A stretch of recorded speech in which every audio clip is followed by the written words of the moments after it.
J'esserre ta parole dans mon cœur afin de ne pas pécher contre toi. Que cette parole soit cachée au fond de mon esprit pour produire le fruit qui t'est agréable.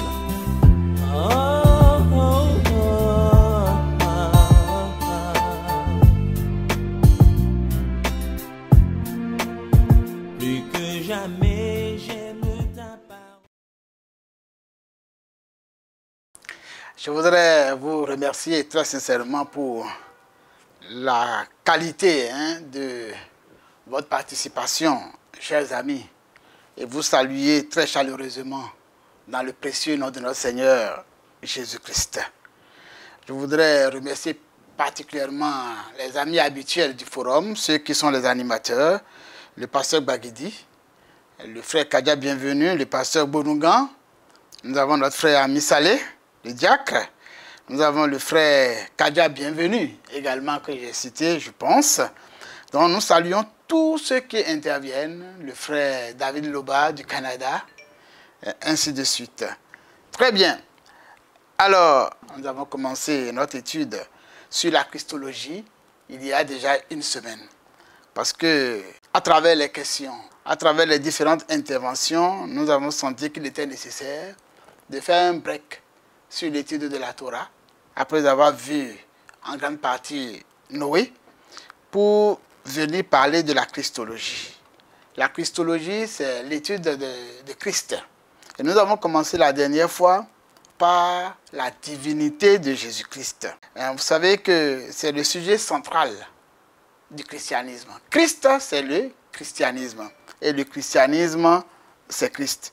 Et les différents intervenants ont apporté plusieurs arguments bibliques qui prouvent la divinité de Jésus-Christ.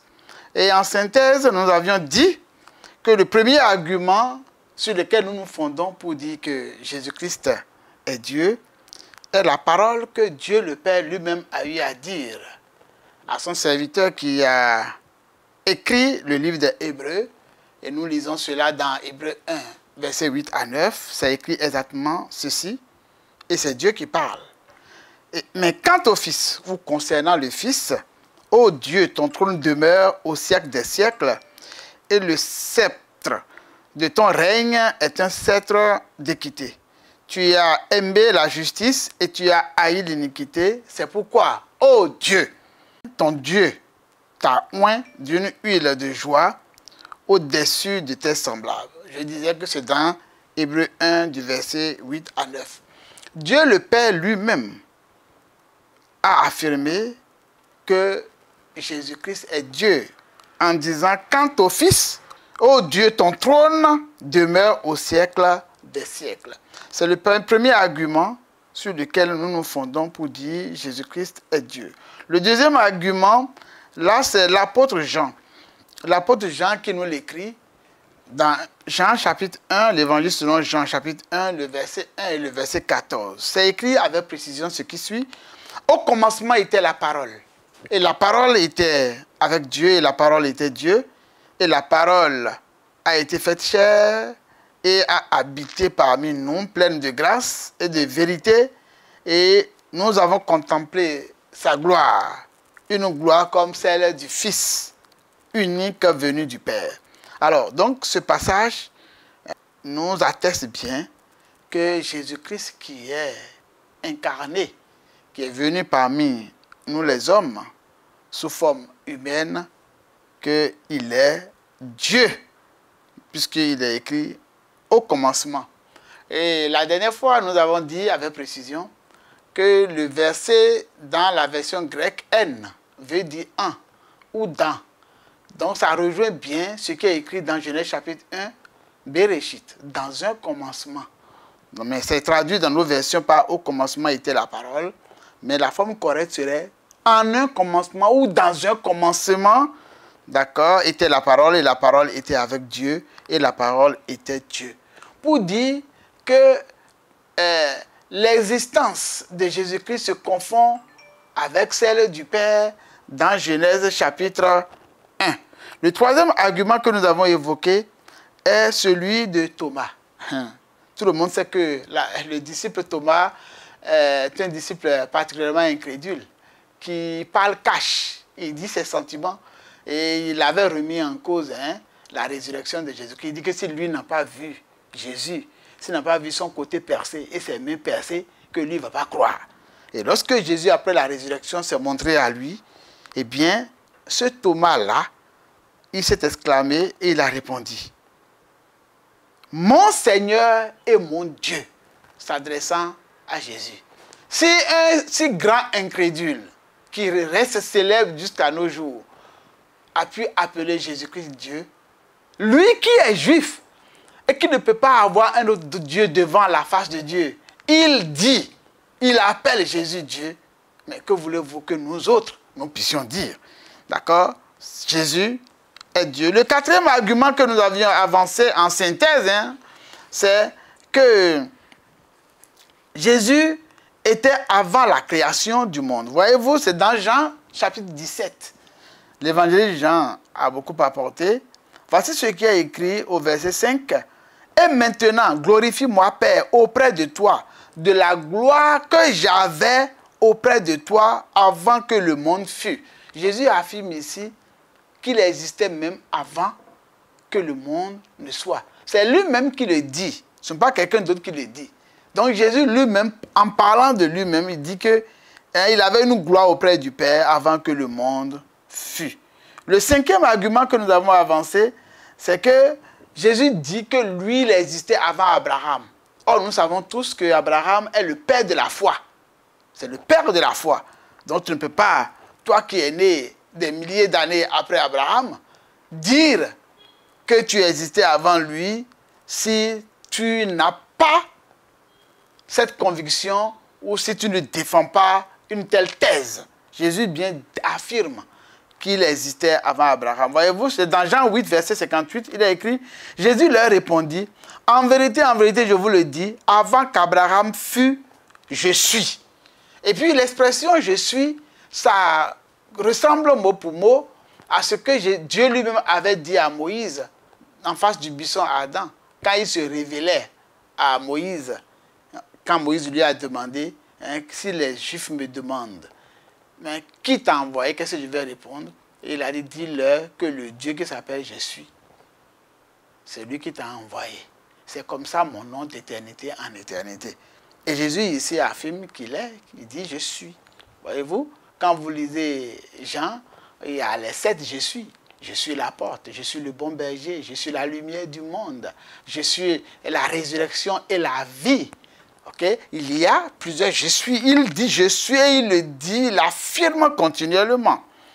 Okay? Alors, donc c'est le cinquième argument sur lequel nous nous fondons. Le sixième argument, c'est que Jésus a eu à faire des choses qui sont les prérogatives de Dieu. Il a accompli des choses qui relèvent des prérogatives de Dieu. Il déclare que les péchés d'un homme ont été pardonnés. Voyez-vous, dans Marc 2, versets 5 à 7, il est dit, Dieu seul peut déclarer que les péchés sont pardonnés. Mais Jésus, lui, il dit, Jésus, voyant leur foi, dit au paralytique, mon fils, tes péchés te sont pardonnés. Et quelques scribes qui étaient assis là, raisonnant ainsi en leur cœur, pourquoi cet homme prononce-t-il ainsi des blasphèmes? Qui peut pardonner les péchés si ce n'est Dieu seul? Marc 2, versets 5 à 7. Voyez-vous, il fait ce que Dieu seul est capable de faire. À partir de ce moment-là, nous pouvons affirmer qu'il est Dieu. Alors, septième argument, c'est qu'il reçoit l'adoration. Il a accepté l'adoration, sachant que l'adoration revient à Dieu seul. Vous voyez, dans Matthieu 14, verset 33, il est écrit ceci. Alors ceux qui étaient dans la barque vinrent et l'adorèrent en disant, tu es véritablement le Fils de Dieu.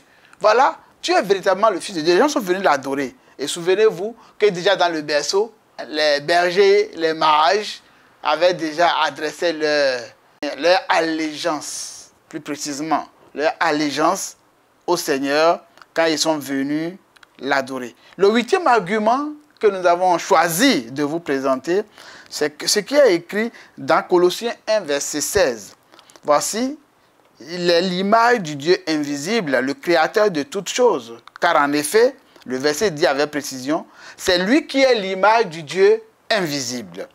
Le premier-né de toutes les créatures, car c'est en lui qu'ont été créées toutes choses dans les lieux célestes et sur la terre, les visibles et les invisibles, soit les trônes, soit les dominations, soit les principautés, soit les puissances, tout a été créé par lui et pour lui. Donc pour dire que Jésus, il est Dieu, il est créateur. Il est le créateur. Voyez-vous? Donc c'est un mystère. Nous ne pouvons pas tout comprendre en ce qui concerne Dieu. Nous prenons sa parole comme étant la vérité. Nous prenons cette parole-là en laquelle nous croyons. Nous fondons notre foi. Parce que la foi vient de ce qu'on entend. Et ce qu'on entend vient de la parole de Dieu. La parole de Dieu étant infaillible. Puisque Dieu lui-même l'a dit, le ciel et la terre passeront, mais mes paroles ne passeront point. Ça fait partie des raisons pour lesquelles nous croyons en ce qui est écrit, Colossiens 1, verset 16. Et puis, nous avons un autre 9e argument que nous avons cité, c'est celui de Hébreux 1, verset 3. Dieu seul peut contrôler l'univers. Or, Jésus, il est présenté ici comme quelqu'un qui contrôle l'univers. Voici ce qui est écrit. Et qui étend la splendeur de sa gloire et l'empreinte de sa personne et soutenant toutes choses par sa parole puissante, ayant opéré par lui-même la purification de nos péchés, s'est assis à la droite de la majesté divine dans les lieux très hauts. Voyez-vous? Voilà le 9e argument et le dernier argument que je vais citer avant la synthèse à ce niveau, c'est qu'il a déclaré avoir tout pouvoir. Or, Dieu seul est celui qui a tout pouvoir. Dieu est omnipotent. Dans Matthieu 28, verset 18, il est écrit, « Et Jésus s'approchant leur parla et leur dit, « Toute puissance ou tout pouvoir m'a été donné dans le ciel et sur la terre. » À partir de ces instants, nous pouvons affirmer avec précision qu'il est Dieu. À cette liste, on pourrait ajouter les œuvres admirables qui nécessitent des pouvoirs divins. Il a marché sur les eaux bleues de Galilée. Par exemple, le vent et les vagues ont obéi à son commandement. Et même, il a guéri des malades et ressuscité des morts. Il a rendu la vue à l'aveugle et l'ouïe aux sourds. Guéri des aveugles et des sourds. Il a chassé des démons. C'est-à-dire que les démons, là, il les chasse et puis il quitte les corps, il libère les corps et il a fait marcher des paralytiques. Il a même changé l'eau en vin, nous savons ça, et multiplié même des pains et des poissons pour nourrir une foule immense. Et bien d'autres choses encore, nous ne pouvons pas tout dire. Nous avons sélectionné quelques arguments pour résumer, d'accord, la thèse de la divinité de Jésus-Christ.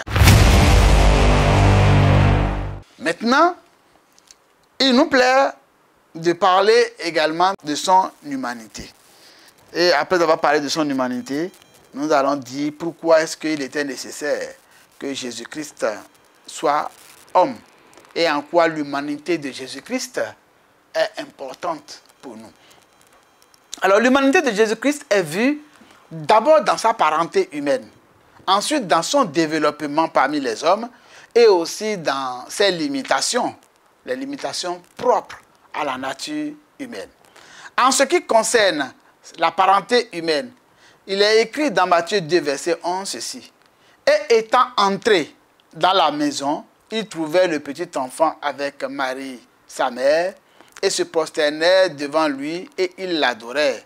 Et ouvrant leur trésor, il lui présentait des dons, de l'or, de l'encens et de la myrrhe. » Voyez-vous, c'est le verset dont nous avons parlé tout à l'heure, quand les gens étaient partis l'adorer, quand il était bébé dans le berceau.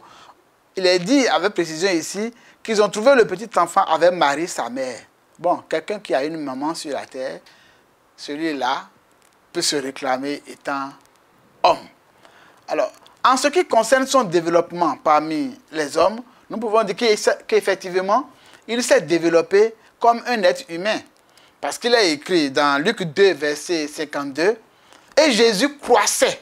Il croissait en sagesse, en stature et en grâce devant Dieu et devant les hommes. » Ça veut dire qu'au nombre des hommes, il s'est comporté et on l'a vu grandir. On l'a vu bébé, on l'a vu grandir, donc il était parfaitement homme. Le troisième argument que nous avons cité, bien sûr, c'est les limitations liées à la nature humaine.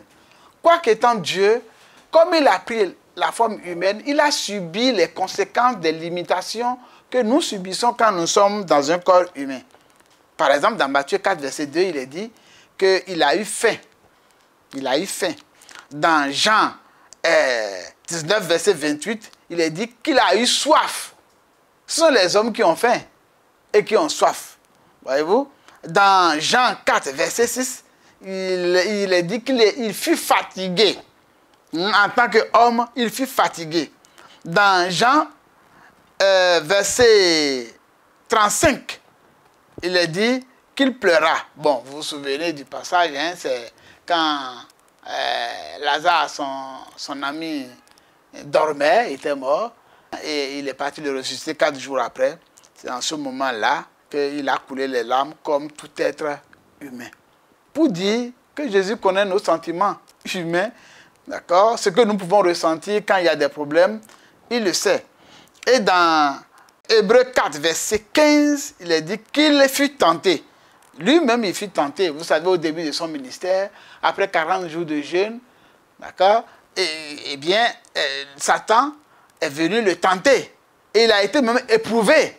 Voyez-vous, Jésus est homme, mais il est plus qu'un homme. Il est également Dieu. Je vais y revenir. Alors, quant à ce qui concerne la naissance virginale de Jésus, oui, nous avons aussi nos arguments. Hein? Nous avons des arguments. La naissance de Jésus-Christ est sans comparaison dans l'histoire de l'humanité. Hein? C'est par la naissance virginale que Dieu a pris une forme humaine, une personne parfaite, mais de nature. La nature de Dieu, tout-puissant, et également la nature de l'homme sans péché. Voyez-vous, il est écrit dans Hébreux 4, verset 15, nous l'avons dit tantôt, car nous n'avons pas un souverain sacrificateur qui ne puisse compatir à nos faiblesses. Au contraire, il a été tenté, c'est-à-dire éprouvé, comme nous, en toutes choses, sans compromettre ou sans commettre le péché. Ok? Alors, c'est l'union des deux natures, Dieu, homme, ou le Christ Jésus, c'est les deux qu'il a parfaitement manifesté. Alors, le premier indice de la naissance virginale se trouve dans Genèse. Vous vous souvenez du célèbre verset, Genèse chapitre 3, verset 15, il est écrit, « Je mettrai inimitié entre toi et la femme », c'est Dieu qui parlait au serpent, « Je mettrai inimitié entre toi et la femme, entre ta postérité et sa postérité, celle-ci t'écrasera à la tête et tu lui blesseras le talon. » Alors, la postérité ici, c'est la semence. C'est la semence. Or, nous savons, donc la semence, c'est la femme. Entre la postérité du serpent et la postérité de la femme. Or, nous savons que la femme n'a pas de semence, c'est les hommes qui ont de semences. Donc, le fait de l'avoir dit, cela imposait nécessairement un miracle. Ça imposait nécessairement un miracle. Donc, cette affirmation nous transporte à la naissance de celui qui sera le vainqueur du serpent. Sa naissance devrait être un miracle biologique, car il n'existe pas de semence de la femme. Nous comprenons par ce texte que quelqu'un devait naître d'une femme et d'une femme seule, d'une femme sans un père humain. Et c'est exactement ce qui s'est produit dans Luc chapitre 1, du verset 34 au verset 35. Là, nous lisons dans la version seconde, Marie dit à l'ange, « Comment cela se fera-t-il, puisque je ne connais point d'homme ?» Voyez-vous, quand l'ange est venu lui dire, « Tu vas tomber enceinte et tu vas enfanter un enfant, tu vas avoir un enfant que tu vas appeler Jésus. » Il dit, « Mais comment ça peut se passer, puisque je ne connais point d'homme ?» C'est ce que Marie a dit. Et l'ange lui répondit, « Le Saint-Esprit viendra sur toi, et la puissance du Très-Haut te couvrira de son ombre. C'est pourquoi le petit enfant qui naîtra de toi sera appelé Fils de Dieu. » Donc vous voyez, n'importe qui ne dit pas qu'il est Fils de Dieu. C'est Jésus seul qui peut dire qu'il est Fils de Dieu, vraiment, dans ce contexte-là, parce que c'est le Saint-Esprit qui en est le géniteur vrai. Quand on lit par exemple Ésaïe, nous voyons que celui-ci prophétisa. Et c'est à raison qu'on appelle Ésaïe le chanteur d'Emmanuel, c'est-à-dire celui qui parle beaucoup de Jésus. Voyez-vous, dans Ésaïe 7, verset 14, Ésaïe l'avait prévu 8 siècles au moins avant Jésus-Christ, 8 siècles au moins avant Jésus-Christ. C'est écrit, c'est pourquoi le Seigneur lui-même vous donnera un signe. Voici la vieille sera enceinte, elle enfantera un fils et elle lui donnera le nom d'Emmanuel, c'est-à-dire Dieu avec nous. Cela avait été donc prédit en dehors même de ce que Dieu a parlé dans Genèse. Quand on lit un autre passage d'Ésaïe, dans Ésaïe 9, verset 5, il est écrit ceci dans cette prophétie. Quand un enfant nous est né, un fils nous est donné, et l'empire ou la domination reposera sur son épaule. On l'appellera l'admirable, le conseiller, le Dieu tout-puissant, ou le Dieu fort, le Père d'éternité, ou le Père éternel, le prince de la paix. Voyez-vous? Donc, c'est clair que quelqu'un devait naître, c'est un fils qu'on appellera Dieu fort. Vous voyez, ce passage, non seulement traite de la virginité de Marie, mais ça traite de comment Jésus était Dieu et comment il allait venir sous forme de Dieu. Cela signifie que Dieu a donné son Fils unique qui était avec lui depuis longtemps. L'enfant Jésus est né d'une vierge et il fut manifesté comme Dieu puissant par sa vie. Et il sera encore dans le monde à venir. Quand on lit d'ailleurs Apocalypse 1, verset 7 à 8, c'est écrit, voici, il vient sur les nuées et tout œil le verra, ceux même qui l'ont percé. Et toutes les tribus de la terre se frapperont la poitrine devant lui. Oui, Amen. Je suis l'alpha et l'oméga, le commencement et la fin, dit le Seigneur, celui qui est, qui était et qui sera, le Tout-Puissant. Voyez-vous, le seul qui est capable de dire, je suis celui qui est, qui était et qui sera, c'est Dieu. Cela prouve donc que Jésus est à la fois Dieu, d'accord, et à la fois homme. D'accord? Jésus, il a fait des œuvres admirables aux yeux de ses disciples et du monde. Il est le meilleur des conseillers. D'accord? Il est le reflet du Père éternel. D'ailleurs, lui-même, il dira de lui-même dans Jean 14, verset 9, « Celui qui m'a vu, a vu le Père. Lors de son retour glorieux, rayant sur la terre, il sera le prince de la paix. » Selon la prophétie, il devrait naître manifestement à Bethléem. Voyez-vous? Et Joseph et Marie firent le voyage à Bethléem pour y être recensés. La naissance de Jésus ayant eu lieu dans cette période, la prophétie fut donc accomplie à la suite d'un événement indépendant de leur volonté. Voyez-vous? Donc, Jésus, il est né d'une fille vierge. C'est clair, il est parfaitement homme et il est également Dieu. D'accord? Ça, c'est très, très important à noter. Jésus est homme, mais il est plus qu'un homme. Il n'est pas seulement parfois homme et parfois Dieu, mais il est homme-Dieu. Il est Dieu dans un corps humain. Ces deux natures sont liées au point de n'en faire qu'une seule, ayant une seule conscience et une seule volonté. Alors, en quoi est-ce que l'humanité de Jésus-Christ est importante? C'est le dernier point par lequel j'aimerais finir notre entretien. Alors, l'humanité de Jésus-Christ est essentielle pour plusieurs raisons, tant au plan théologique qu'au plan spirituel. Voici les principaux points que nous avons notés pour vous. Alors, premièrement, Jésus, en tant que médiateur entre Dieu et l'humanité, il était nécessaire qu'il soit homme. Il était nécessaire qu'il soit homme. Pour rapprocher Dieu et l'homme. En devenant humain, Jésus a établi un pont entre Dieu, infini et parfait, et l'humanité limitée et pécheresse. Voyez-vous, l'homme a été placé sur la terre et il a perdu la gouverne. Et Dieu était fâché. Et celui qui peut apaiser le cœur de Dieu et faire le pont, la jonction entre Dieu et les hommes, il fallait que ce soit au moins un homme.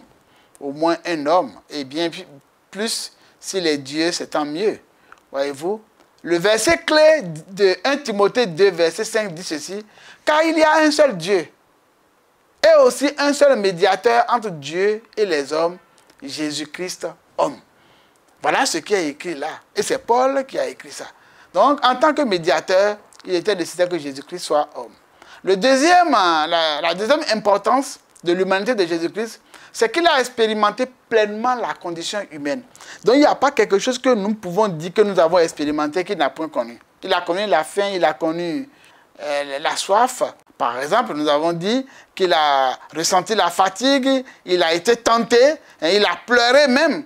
Cela montre que Dieu comprend parfaitement la réalité de la vie humaine et nous devons avoir pleine confiance que quand nous souffrons, il sait. Et si nous lui disons ce que nous éprouvons, il va nous comprendre. Le troisième argument, c'est qu'il est venu pour racheter l'humanité par son sacrifice.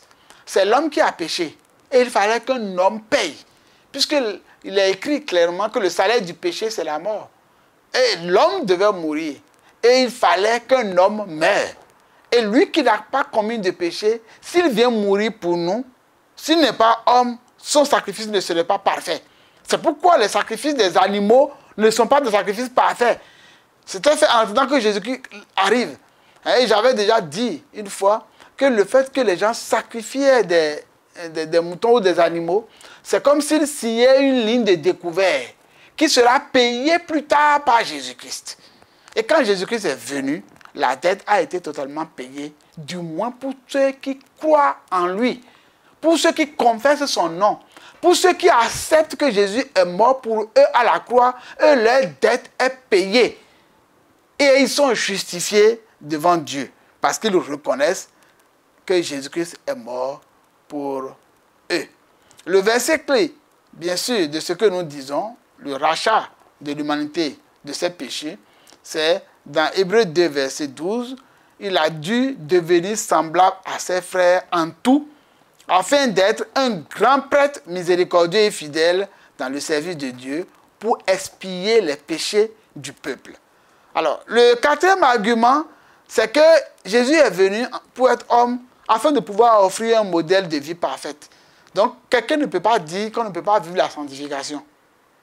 Parce qu'il a vécu étant homme et il a vécu sans péché. Donc, il est venu présenter ce modèle. En tant qu'homme, Jésus a vécu une vie parfaite, sans péché, offrant ainsi un exemple à suivre. Un modèle d'humilité et de service, tel que décrit dans Philippiens 2, du verset 6 au verset 8. Un modèle d'amour et d'obéissance envers Dieu, tel que décrit dans Jean 15, verset 10. Et tous les modèles parfaits, Jésus les a incarnés. Le cinquième argument, c'est de s'identifier à nos souffrances et besoins. Parce qu'il a vécu une vie humaine, Jésus est capable de compatir à nos faiblesses et de nous secourir dans nos épreuves. Le verset clé, c'est dans Hébreux 4, verset 15. Là, c'est écrit « Car nous n'avons pas un grand prêtre incapable de compatir à nos faiblesses. Au contraire, il a été tenté comme nous en toutes choses, sans commettre de péché. » La sixième raison pour laquelle l'humanité de Jésus-Christ était importante, c'est qu'il est venu pour accomplir les prophéties, déjà les prophéties messianiques. Vous savez, ce que Dieu a dit, ce que sa bouche a dit, sa main veille pour l'accomplir. Étant donné que dans Genèse 3, verset 15, Dieu avait dit que la postérité de la femme allait écraser la tête du serpent, il fallait que quelqu'un naisse de la femme pour pouvoir arracher les hommes au diable, pour pouvoir proclamer la défaite du diable. Voyez-vous, dans Ésaïe 7, verset 14, son incarnation en tant qu'humain est l'accomplissement des prophéties de l'Ancien Testament, tel que ce passage dont j'ai parlé, Ésaïe 7, verset 14, la vieille concevra et enfantera un fils. Si cela ne se va passer comme ça, alors là, Dieu n'est plus Dieu. Ça veut dire qu'il n'est pas capable de faire ce qu'il a eu à dire. Ou encore, Michée 5, verset 1, de toi sortira pour moi celui qui dominera sur Israël. Ce que Ésaïe a annoncé devrait s'accomplir. La septième bonne raison pour laquelle Jésus devait être homme aussi, c'est qu'il est venu pour garantir notre résurrection. Vous savez, le problème de l'homme, c'est qu'il est sous sanction. Le salaire du péché, c'est la mort.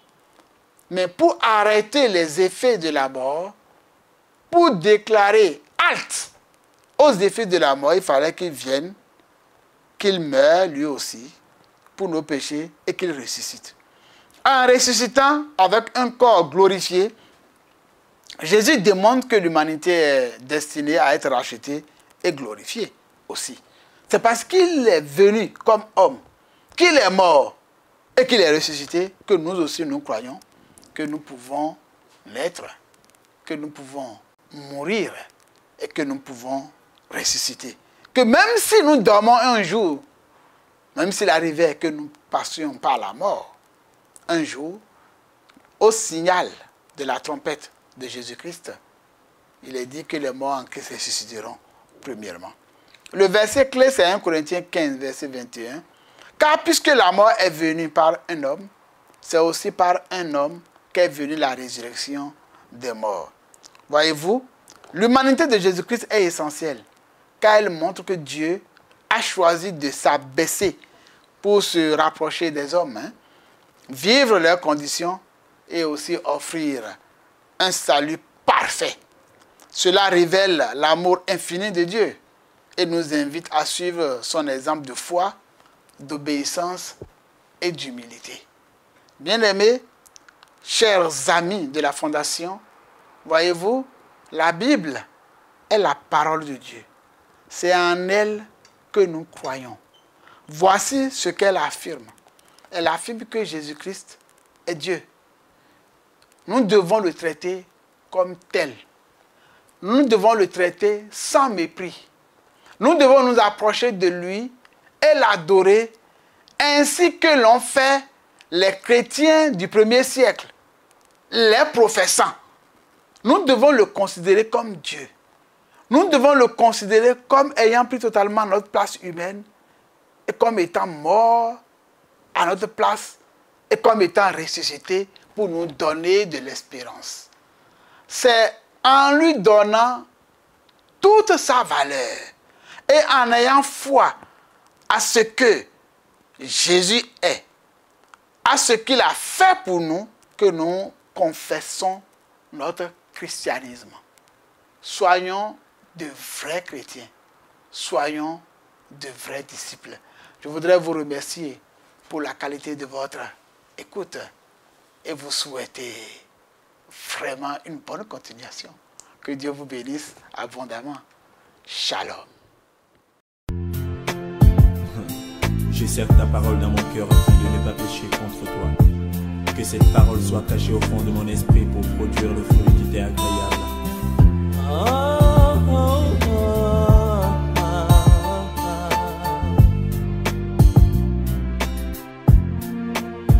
Plus que jamais j'ai